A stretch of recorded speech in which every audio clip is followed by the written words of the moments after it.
નમસ્કાર, આપ જોઈ રહ્યા છો નિર્ભય ન્યૂઝ અને હું છું આપની સાથે રિદ્ધિ. હવે ગુજરાતની અંદર વરસાદના શ્રીગણેશ થઈ ગયા છે. હવે જે ખેડૂત વરસાદની રાહ જોતો હતો, તેમને વાવણી માટે વરસાદની જરૂર હતી, હવે ધીમે ધીમે ગુજરાતની અંદર વરસાદ પડવાની શરૂઆત થઈ ગઈ છે. હવે આગામી દિવસો ગુજરાત માટે કેવા રહેવાના છે? જે રીતે ચોમાસું આ વખતે મોડું થયું છે, વરસાદની રાહ ખેડૂતો જોતા હતા, હવે આવી પરિસ્થિતિ આવનાર સમયની અંદર ક્યાંય થવાની છે કે નહીં, તેમની પણ ચર્ચા કરવી છે. મારી સાથે અત્યારે પરેશ ગોસ્વામી જોડાયેલા છે, તેમની સાથે વાતચીત કરવી છે. પરેશભાઈ, નિર્ભય ન્યૂઝમાં આપનું સ્વાગત છે. નમસ્કાર પરેશભાઈ, હવે ગુજરાતની અંદર વરસાદનું આગમન થઈ ગયું છે. હવે કયા કયા વિસ્તારોની અંદર અત્યારે વરસાદ પડવાનો છે? આગામી સમયમાં કયા વિસ્તાર એવા છે કે જેમને હજુ પણ ચોમાસાની રાહ જોવી પડી શકે એમ છે ગુજરાતની અંદર, તેમની વાત કરવી છે. 27 તારીખથી જે રાઉન્ડ ચાલુ થવા જઈ રહ્યો છે બેન, એ રાઉન્ડ 3 અથવા તો 4 જુલાઈ સુધી ચાલશે. આ લાંબો રાઉન્ડ હશે. આ રાઉન્ડની અંદર લગભગ બધા જ જિલ્લાઓને સારો વાવણી લાયક વરસાદનો લાભ મળી જશે. અને 27 થી 3 જુલાઈ સુધીમાં પણ જો સાર્વત્રિક વાવણીનો લાભ મળે તો એમાં કશું જ ખોટું નથી. બહુ મોડું ના કહેવાય મારી દ્રષ્ટિએ. હું કહી શકાય કે કૃષિ એક્સપર્ટ તરીકે પણ ઘણી બધી માહિતી આપતો હોય પાક અને રોગ જીવાતની, તો મને ખ્યાલ છે કે આ સમયમાં પણ વાવણી થાય મોડું ન કહેવાય. એમ આ રાઉન્ડ છે એમાં અત્યારે જે અલગ અલગ મોડેલ બતાવી રહ્યા છે તેમાં મોટા ભાગે મેં જણાવ્યું એમ 27 થી 3 4 જુલાઈ સુધીમાં બધે જ વાવણી થઈ જવાની છે. એમાં પણ ખાસ કરીને 30 જૂન આવશે, તો 30 જૂન આવતા તો સૌરાષ્ટ્રના લગભગ વિસ્તાર, દક્ષિણ ગુજરાતના લગભગ તમામ વિસ્તાર અને મધ્ય ગુજરાતના મોટા ભાગના વિસ્તાર, મધ્યપ્રદેશ બોર્ડરના વિસ્તાર, તમામ વિસ્તારની અંદર વાવણી લાયક વરસાદ પડવાનો છે. કદાચ 30 જૂન સુધીમાં બાકાતરી કચ્છના અમુક વિસ્તાર અને ઉત્તર ગુજરાતના અમુક વિસ્તાર બાકાતરી 30 જૂન સુધીમાં, પણ એને પણ 1 જુલાઈ થી લઈ અને 4-5 જુલાઈ સુધીમાં એમનો પણ સારો વારો આવી જશે ને એમને પણ સારા વરસાદ પડી જશે. એટલે ઓલ ઓવર જોવા જઈએ તો આ સેશન, જે 2 સેશન હતા, 2 સેશનમાં 15 જૂન પછીથી જે છૂટાછવાયો વરસાદ હતો એ પડ્યો, 25 જૂન સુધીમાં જે પડવાનો હતો એમાં અમુક જગ્યાએ પડ્યો, અમુક નથી પડ્યો. પણ હવે 27 જૂન થી લઈને 3 જુલાઈ સુધીનું સેશન છે.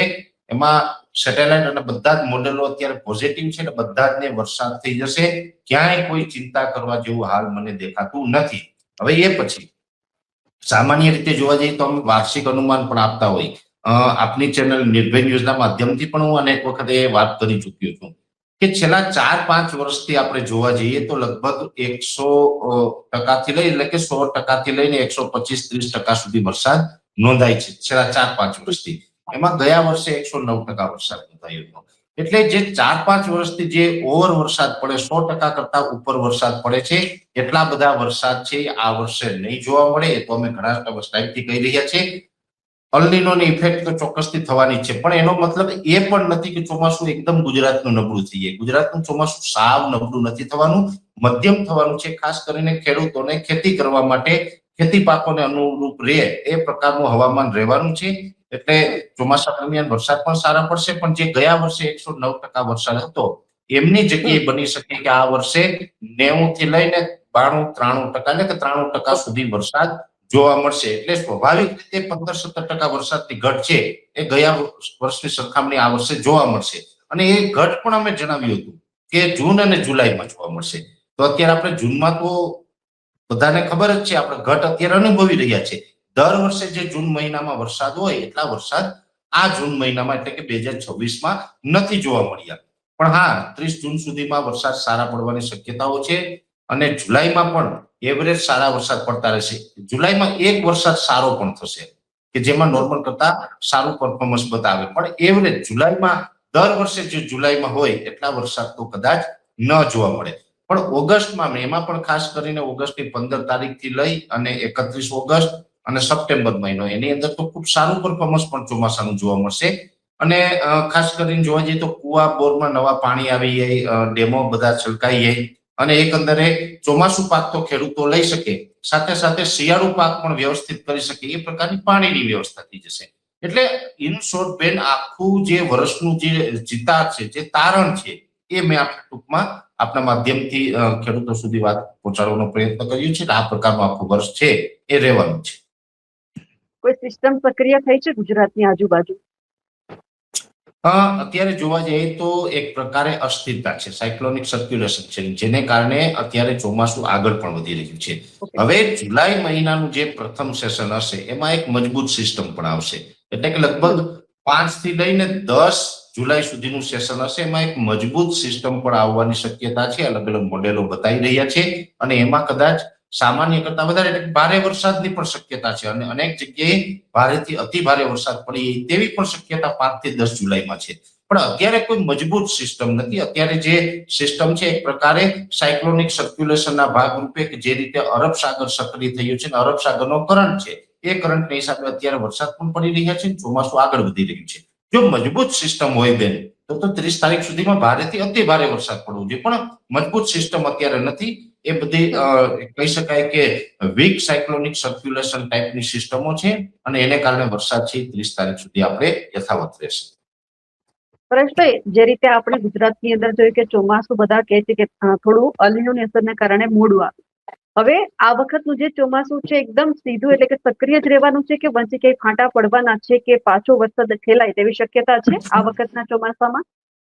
જો બેન આમ જોવા જઈએ તો ઘણી વખત એવું બનતું હોય છે કે ચોમાસું એક વખત ગુજરાતમાં સક્રિય થઈ જાય ત્યારબાદ વચ્ચે ક્યારેક 15-20 દિવસનો ગેપ આવતો હોય. ભૂતકાળમાં ઘણા એવા રેકોર્ડ છે જે ચોમાસું નિષ્ક્રિય થઈ જતું હોય, જેને આપણે મોન્સૂન બ્રેક કન્ડિશન કહીએ છીએ. પણ ચોમાસું સક્રિય થયા પછી આ વર્ષે કોઈ મોટો ગેપ આવે તેવી સંભાવનાઓ ખૂબ ઓછી છે કે ભાઈ એમાં 15-20 દિવસ કે 25 દિવસનો ગેપ આવે અને ખેડૂતો હેરાન પરેશાન થઈએ, પાણી વાળવું પડે, એવું બહુ શક્યતા અત્યારે નથી દેખાતી. હા, એક ચોક્કસથી છે કે 8-10 દિવસ 12 દિવસના જે રેગ્યુલર ગેપ આવતા હોય એ તો આવતા હોય છે, એટલે એ કદાચ આવી શકે, પણ મોટા ગેપની શક્યતા ઓછી છે. હા, એક વાત એ પણ છે કે અલ્નીનો સક્રિય થઈ રહ્યો છે. હવે અલ્નીનો સક્રિય થઈ રહ્યો છે એટલે સ્વાભાવિક રીતે આમ તો બધાના મનમાં એમ હોય કે જે વર્ષે અલ્નીનો સક્રિય થાય એ વર્ષે પછી ચોમાસું નબળું જ પડી જાય અને ચોમાસું બહુ સારું ન રહેતું, પણ એવું નથી. ઘણી વખત એવું હોય કે એમ જેવો એક નહીં પણ બીજા પણ પરિબળો છે જે પોઝિટિવ હોય તો ચોમાસા ઉપર ઓછી અસર પડે. પહેલી વાત તો એક અલ્નીનો એટલે કે જે પ્રશાંત મહાસાગરનું તાપમાન નોર્મલ કરતા ઊંચું જાય છે, જેને આપણે અલ્નીનો કહીએ છીએ. જો એ નોર્મલ હોય તો પછી એને ન્યુટ્રલ અલ્નીનો કહેવામાં આવે. નોર્મલ કરતા તાપમાન નીચું આવે તો લાનીના થાય છે. એવી જ રીતે આપણું જે હિન્દ મહાસાગર છે, જે આપણે પૃથ્વીની ભૂમધ્ય રેખા છે, શ્રીલંકાથી નીચેના પટ્ટામાં ત્યાંથી નીચેનો આખો જે સમુદ્ર છે જેને આપણે હિન્દ મહાસાગર કહીએ છીએ, અંગ્રેજીમાં એમને ઇન્ડિયન ઓશન કહેતા હોય છે. હવે આ ઇન્ડિયન ઓશન ડિપોલ છે, આઈઓડી એટલે કે ઇન્ડિયન ઓશન ડિપોલ, આઈઓડી છે જો પોઝિટિવ ફેઝમાં રહે તો અલ્નીનોની અસર ઓછી પણ રહેતી હોય. હવે આ વર્ષે અલ્નીનો છે સક્રિય થવાનો છે, એટલે અલ્નીનો છે એ માત્ર ગુજરાતને ચિંતા કરવાની જરૂર નથી બેન. અલ્નીનો છે એ તો એશિયા ખંડના લગભગ 70% વિસ્તારને અસર કરતો હોય હવામાન ઉપર. એમાં ભારત, પાકિસ્તાન હોય, અફઘાનિસ્તાન હોય, બાંગ્લાદેશ છે, ભૂતાન છે, નેપાળ છે, થાઈલેન્ડ છે, મ્યાનમાર છે, અનેક દેશો, ચાઇનાના પણ ઘણા બધા વિસ્તારો આવી જાય. એટલે આ બધા વિસ્તારને અસર કરે એની સાથોસાથ આફ્રિકા ખંડમાં પણ અસર કરે, કેમ કે આપણું નૈઋત્યનું ચોમાસું છે એ જ્યારે પણ પ્રશાંત મહાસાગરથી ચોમાસાના પવનો ચાલુ થાય, આપણે બધા જોઈએ છે બંગાળની ખાડી, શ્રીલંકા થઈ અને છેક મડાગાસ્કર ટાપુ સુધી જાય. એ આફ્રિકાની બાજુમાં આવેલો ટાપુ છે મડાગાસ્કર. ત્યાં થઈને પાછા રિટર્ન એ પવનો છે જ્યારે ભારત તરફ આવે એટલે સ્વાભાવિક રીતે એ જે મડાગાસ્કર ટાપુ છે ભારતથી નૈઋત્ય દિશામાં છે, દક્ષિણ અને પશ્ચિમની વચ્ચેના ખૂણામાં આવે છે, એટલે એને આપણે નૈઋત્યનું ચોમાસું કહીએ, કેમ કે મડાગાસ્કર ટાપુ થઈને નૈઋત્ય દિશામાંથી આવે છે. એટલે આફ્રિકા ખંડમાં પણ ચોમાસા ઉપર આની અસર પડતી હોય. જો કે આફ્રિકા ખંડની અંદર આપણા કરતા ચોમાસું આખું અલગ ટાઈપનું છે. એ ટૂંકમાં જોવા જઈએ તો ત્યાં 2 ચોમાસા વર્ષમાં આવે છે. એક નાનું ચોમાસું કહેવામાં આવે ને એક મોટું ચોમાસું કહેવામાં આવે છે. જે મોટું ચોમાસું છે એ ત્યાં લગભગ 60-65 દિવસનું હોય, નાનું ચોમાસું છે 40 થી 45 દિવસનું હોય. મોટું ચોમાસું છે ત્યાં 15 માર્ચથી એની શરૂઆત થઈ, આપણા કરતા પહેલા. એ આખી સિસ્ટમ અલગ હાલે છે. અને બીજું ચોમાસું છે પછી સપ્ટેમ્બર ઓક્ટોબર આસપાસ સક્રિય રહેતું હોય છે. એટલે એ જે સિસ્ટમ ચાલે છે ત્યાં આફ્રિકાની, એને પણ અલ્નીનો પ્રભાવિત કરે, ત્યાં પણ ઘણી બધી અસર કરતું હોય છે. જેમાં મેં પણ આપણું વેધરનું, અમે અલગ અલગ કન્ટ્રીમાં જઈને જે અમારું વેધરનું નોલેજ મેળવવા જતા હોય, અમે અમારું નોલેજ અપગ્રેડ કરવા માટે જતા હોય, મેં 2024ની અંદર જ્યારે પણ આફ્રિકાની મુલાકાત લીધી ત્યાં પણ મેં આખું સમજવાનો પ્રયત્ન કર્યો. ઘણી બધી કૃષિ યુનિવર્સિટીને મળ્યો. ત્યાં આફ્રિકાના કેન્યાની અંદર નાઇરોબીની અંદર એક કાલરાવ રિસર્ચ સેન્ટર છે. કાલરાવ રિસર્ચ સેન્ટર છે ત્યાં મેં જાણ્યું એ પ્રમાણે જે તાંજાનિયા, કેન્યા, રવાંડા, બરુંડી, યુગાન્ડા જે વગેરે જે એના ઇથોપિયાથી લઈને જે બધી કન્ટ્રી છે નાની નાની ગુજરાત જેવડી, એની અંદર આખી ચોમાસાની પેટર્ન આપણી ચોમાસાની પેટર્નમાં ઘણો ફેર છે. એટલે હવે આપણે અહીંયા સમજવાનું એ છે કે આપણી જે ભારતની જે ચોમાસાની પેટર્ન ચાલે, હવે માની લઈએ કે અત્યારે અલ નીનો સક્રિય થયો તો ભારતની અંદર ચોમાસાની સિસ્ટમો ક્યાં બને છે? એના બે સ્થાન છે. એક છે અરબ સાગર અને બીજું છે બંગાળની ખાડી. કેમ કે જમીન ઉપર સિસ્ટમ ન બને, સિસ્ટમ તો દરિયામાં બનવાની છે. હવે એનું જે આપણું જે ટેમ્પરેચર છે અનબેલેન્સ કરે અલ નીનો, કેમ કે પ્રશાંત મહાસાગરનું તાપમાન ઊંચું જાય ત્યાં પાણી છે ગરમ થાય છે, અમુક ઠંડા પાણી છે આપણી તરફ પણ આવી જતા હોય તો આખો અનબેલેન્સ કરે. તો આને કારણે આ વર્ષે આપણે અસર એ રહેવાની છે કે ચોમાસું ભલે ઓલ ઓવર ભારતમાં ઘણી જગ્યાએ નબળું પણ થશે, ભલે બીજા દેશોમાં નબળું થાય પણ ભારતમાં નબળું થશે. અલ નીનોને કારણે ભારતમાં એમાં ખાસ કરીને ઉત્તર ભારતના ભાગ હશે, પંજાબ, હરિયાણા, જે આપણે યુપી હોય, બિહાર હોય વગેરે, એ સાથે પૂર્વ ભારતની અંદર છત્તીસગઢ હોય અથવા તો જે ઝારખંડ છે, ઉડીસા છે, પશ્ચિમ બંગાળ છે, આ વિસ્તારોમાં ઘણું બધું ચોમાસું નબળું રહેશે આ વર્ષે દર વર્ષની સરખામણીએ.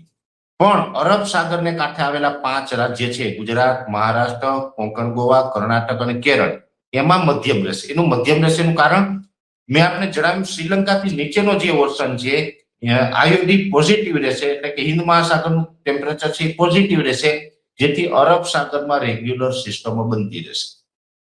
અરબ સાગરમાં રેગ્યુલર સિસ્ટમો બનતી રહે એટલે વરસાદનો લાભ મળતો રહે છે. હવે ગુજરાતની અંદર ભૌગોલિક રીતે પણ આપણે બેન સમજવાની જરૂર છે, મારે ડીપમાં સમજાવવું છે, જેથી કરીને આપના માધ્યમથી ખેડૂતો સુધી આ માહિતી પહોંચે તો ખેડૂતોને ખ્યાલ આવશે કે કયા વિસ્તારમાં શું થવાની શક્યતા છે. હવે જો અમારું અનુમાન છે મુજબ અરબ સાગરમાં સિસ્ટમ વધારે બને તો સ્વાભાવિક રીતે અરબ સાગરની સિસ્ટમ છે એ સૌરાષ્ટ્ર અને દક્ષિણ ગુજરાતને વધારે લાભ આપતી હોય, કેમ કે ભૌગોલિક રીતે જે સૌરાષ્ટ્ર અને દક્ષિણ ગુજરાત છે એ એકદમ અરબ સાગરને ટચ થયેલા છે, સૌરાષ્ટ્ર અને દક્ષિણ ગુજરાત. જ્યારે અરબ સાગરમાં વધુ સિસ્ટમ બને એટલે સૌરાષ્ટ્ર અને દક્ષિણ ગુજરાતમાં ખૂબ સારા વરસાદ પડે, એમ આ વર્ષે પડશે. પછી બંગાળની ખાડીની સિસ્ટમ હોય છે. આમ તો એ સિસ્ટમ પહેલા એક ટ્રેક એવો હતો આજથી 1 દાયકા પહેલા કે ઓડિશા ને ઝારખંડ ને વગેરે ભાગો ઉપરથી બંગાળની ખાડીમાંથી આવે એટલે મધ્યપ્રદેશ સુધી આવે, મધ્યપ્રદેશ ઉપર થઈને પછી ઉત્તર તરફ ખસી જતી, જેથી યુપી, બિહાર, દિલ્હી અને રાજસ્થાનના અમુક ભાગોને સારા વરસાદનો લાભ આપતી. 1 દાયકાથી જે આખું વેધર સાયકલ આપણી ખોરવાય છે અને એનો સિસ્ટમનો ટ્રેક ચેન્જ થયો છે, જેને કારણે મધ્યપ્રદેશથી ઉત્તર તરફ સિસ્ટમો ખસતી હતી એ હવે ગુજરાત ઉપરથી પસાર થાય. એટલે હવે શું થાય, બંગાળની ખાડીની સિસ્ટમો છે એને કારણે ઉત્તર ગુજરાતના ભાગો હોય જેમાં બનાસકાંઠા, વાવ-થરાદ હોય, પાટણ, મહેસાણા વગેરે વિસ્તાર, એમાં પણ સારા વરસાદ પડે અને કચ્છમાં પણ સારા વરસાદ પડતા થયા છે. જો કચ્છમાં પહેલા જે વરસાદ પડતા હતા એના કરતા હવે વરસાદ સારા પડે છે, એનું કારણ કે સિસ્ટમના ટ્રેક ચેન્જ થયા છે. એટલે હવે કચ્છમાં પણ પહેલાની સરખામણીએ વરસાદ સારા પડતા થયા છે. કચ્છમાં અત્યારે ગ્રીનરી સૌરાષ્ટ્ર જેવી જોવા મળે છે. તો એવી રીતે બંગાળની ખાડીમાં બની શકે કે આ વખતે સિસ્ટમો તો બનશે પણ દર વર્ષની સરખામણીએ કદાચ એટલી બધી મજબૂત ન બને. એટલે વરસાદની જે ઘટ છે એ ઉત્તર ગુજરાતના ભાગોની અંદર થોડીક સૌરાષ્ટ્રની સરખામણી વધુ જોવા મળશે. એટલે ઉત્તર ગુજરાતમાં સાવ નબળું નથી થવાનું બેન, એટલે એમાં ક્યાંય આ વાતથી કોઈ પેનિક થવાની જરૂર નથી, ચિંતા કરવાની જરૂર નથી. પણ દર વર્ષની સરખામણી ઉત્તર ગુજરાત અને મધ્ય ગુજરાતના અમુક ભાગો છે, અમદાવાદ હોય, વિરમગામ છે, આણંદ, નડિયાદ, ખેડાવાળો પટ્ટો છે, આ પટ્ટાની અંદર સાથે અરવલ્લી થી લઈ જે કઈ સાબરકાંઠા, બનાસકાંઠા ને એ વિસ્તાર, એમાં વરસાદની ટકાવારી ઘણી બધી ઘટશે. કેમ કે બંગાળની ખાડીની અંદર સિસ્ટમો છે ઓછી બને તો પછી ત્યાં થોડું વરસાદનું પ્રમાણ પણ ઓછું રહે. સાવ નબળું નહીં થાય પણ દર વર્ષની સરખામણી એ વિસ્તારમાં થોડુંક વરસાદનું પ્રમાણ ઓછું રહેશે. એટલે બેન ખાસ કરીને ઓલ ઓવર ગુજરાતમાં ટેકનિકલ જે રીતે આખું ચોમાસું કામ કરે છે એ વાત મેં આપના સુધી પહોંચાડવાનો આ પ્રયત્ન કર્યો. આપણે આશા રાખીએ કે બધાને સારું થાય, બહુ વાંધો ના આવે, કુદરતની કૃપા બધા ઉપર રહે, જેથી કરીને ખેડૂતો છે એ ક્યાંક સારું ઉત્પાદન લાવી શકે. અને ખેડૂત સારું ઉત્પાદન લાવશે તો ખેડૂતને તો ફાયદો થશે પણ ખેડૂત કરતા દેશની ઇકોનોમીને વધારે ફાયદો થશે, આવું મારું માનવું છે. એક સવાલ એ પણ છે કે ગુજરાતની અંદર આબ ફાટવાની સ્થિતિ કઈ દેખાઈ રહી છે તમને? અતિવૃષ્ટિ થાય એવું લાગે છે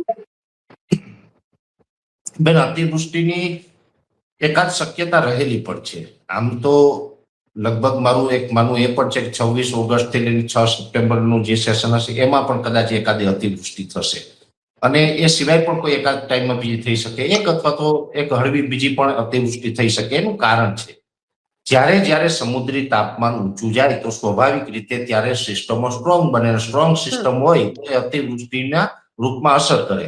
હવે આ બધું સિસ્ટમનું કેવું હોય છે રિધિબેન, દરિયાની અંદર જે સિસ્ટમ બને છે એને જેટલું ઊંચું ટેમ્પરેચર હોય એટલી સિસ્ટમ વધારે મજબૂત બને. સિસ્ટમના 5 સ્ટેપ હોય છે જેની અંદર સૌ પ્રથમ યુએસએ એટલે કે અપર એર સાયક્લોન એનું મૂળ સ્વરૂપ છે. ભેજ અને ટેમ્પરેચરને કારણે ત્યાં ડેવલપ થાય છે કેમ કે વધારે તાપમાન હોય તો હવાઓ પાતળી થઈને ઉપર ઉઠે છે. આ એક વૈજ્ઞાનિક નિયમ છે. ત્યાં ભેજ હોય ત્યાં સિસ્ટમ બને છે.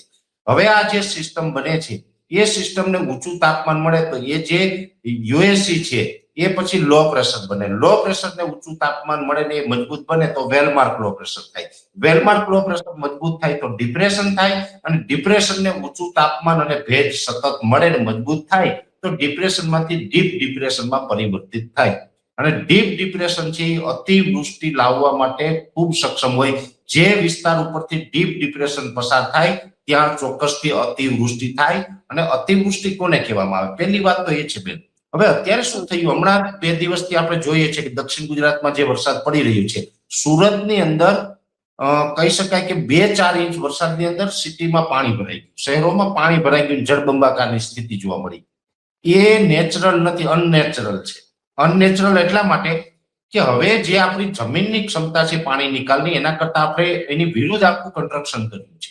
જે રોડ રસ્તા ડેવલપ કર્યા, બિલ્ડિંગો બનાવ્યા છે, ગટર વ્યવસ્થાઓ કરી છે, એ જે આપણે બનાવેલી જે સિસ્ટમ છે માણસ દ્વારા નિર્મિત થયેલી સિસ્ટમ એ અનનેચરલ કહેવાય. અને એ જે સિસ્ટમ છે આપણે એમાં સમજી નથી શક્યા, એન્જિનિયરો આ વસ્તુને નથી સમજી શક્યા, વિજ્ઞાન નથી સમજી શક્યું એટલે એ પ્રકારનું એને કન્સ્ટ્રક્શન કરી નાખ્યું. એટલે સુરત હોય કે અમદાવાદ હોય, થોડોક વરસાદ પડે ને પાણી ભરાઈ જાય, વાહન ચાલકોને બધાને તકલીફ પડે, જનજીવન અસ્તવ્યસ્ત થાય. એનું કારણ શું? તો કે આપણું ડેવલપિંગ ખોટું છે. હવે જે આપણી વરસાદને અતિવૃષ્ટિની કેટેગરી શું કહેવાય? જો વૈજ્ઞાનિક નિયમ પ્રમાણે જોવા જઈએ તો 1 કલાકની અંદર 3.5 ઇંચ વરસાદ પડે, દર 1 કલાકે 3.5 ઇંચ વરસાદ પડે એવો વરસાદ કન્ટિન્યુ 3 થી લઈને 5 કલાક સુધી પડે અને ત્યાં સુધી જમીન છે ને પાણીનો નિકાલ કરવા માટે સક્ષમ છે. પાણી એટલું નિકાલ થઈ જાય, શહેરો હોય કે જમીન ઉપરથી નદી અને નદીમાંથી દરિયા સુધી પાણી પહોંચી જાય. આ કુદરતી રચના છે. જો 3.5 ઇંચ કરતા વધારે વરસાદ પડે અને એવો સતત 2-4 કલાક કે 5 કલાક વરસાદ પડી જાય તો એ પાણીનો નિકાલ ન થાય ને તો એ અતિવૃષ્ટિમાં પરિવર્તિત થાય. ભૂતકાળમાં જેટલી અતિવૃષ્ટિ થઈ છે આના રેકોર્ડ આવા નોંધાયા છે કે 1 કલાકે 3.5 ઇંચ કરતા વધારે વરસાદ પડે ને સતત 2-4 કે 5 કલાક પડી ગયો હોય એટલે અતિવૃષ્ટિ થઈ જાય, ઘરો ડૂબી જાય વગેરે પરિસ્થિતિનું નિર્માણ થાય.